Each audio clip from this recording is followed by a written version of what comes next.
লোভনীয় দেখার মতন এই বার্গার আমরা ইজিলি বাড়িতে বানিয়ে ফেলতে পারি। নিশ্চয়ই এটা মার্কেটেও পাওয়া যায়, কিন্তু এখন যা চলন আছে মার্কেটের কোনো জিনিসের উপর বিশ্বাস নেই।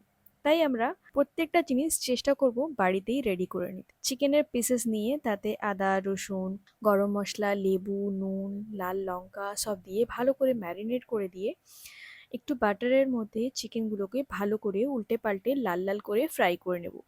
উপর থেকে কুচনো পেঁয়াজ, সিমলা মির্চ আর একটু টমেটো কাটা দিয়ে দেব। এবারে উপর থেকে গ্রেট করা গাজর আর একটু বয়েল করা সুইট কর্ন দিয়ে ভালো করে নেড়ে ছেড়ে নেব। বার্ন ব্রেডগুলোকে মাঝখান থেকে এরকম কাট লাগিয়ে দেব। এবারে চিকেনের মধ্যে মেয়োনিজ, টমেটো সস আর সিজওয়ান সস দিয়ে ভালো করে মিক্স করে নেব সব মিশ্রণটাকে। এবারে একটা বাঁধাকপির পাতা বা লোটাস পাতা যেটা হয় ওটাও থাকলে ওটাও ইউজ করা যায়, বা ক্যাবেজ থাকলে ক্যাবেজও ইউজ করা যায়। একটা ক্যাবেজের পাতা নিয়ে আর মোটা অংশটাকে ছুরি দিয়ে ভালো করে কেটে ব্রেডের উপরে রেখে দেওয়া হবে। এবারে রেডি করে রাখা স্টাফিংটা ভালো করে ক্যাবেজের উপরে আমরা বিছিয়ে দেব বেশি করে।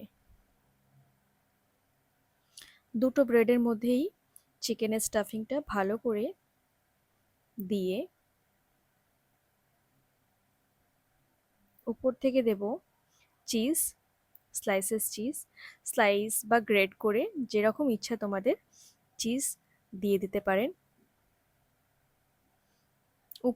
ব্রেডের উপরের অংশটা একটু টমেটো কেচাপ আর একটু মেয়োনিজ ভালো করে স্প্রেড করে দেওয়া হবে।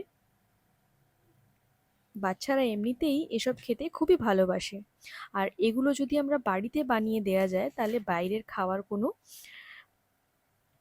দরকারই নেই। আর এগুলো খুব হেলদি তো হয় না, কিন্তু বাইরেরটা একদম বিষাক্ত হয়।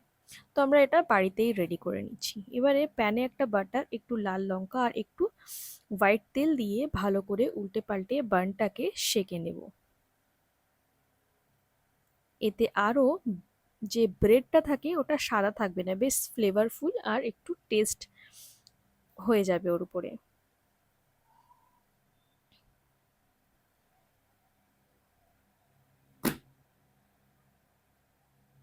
বেশ ব্রেডটাও নরম হয়ে যাবে আর খুব ভালো একটা টেস্ট চলে আসবে ব্রেডের মধ্যে। এবারে পারলে গোটাই সার্ভ করুন বা মাঝখান থেকে পিস কেটে দিয়ে সার্ভ করুন।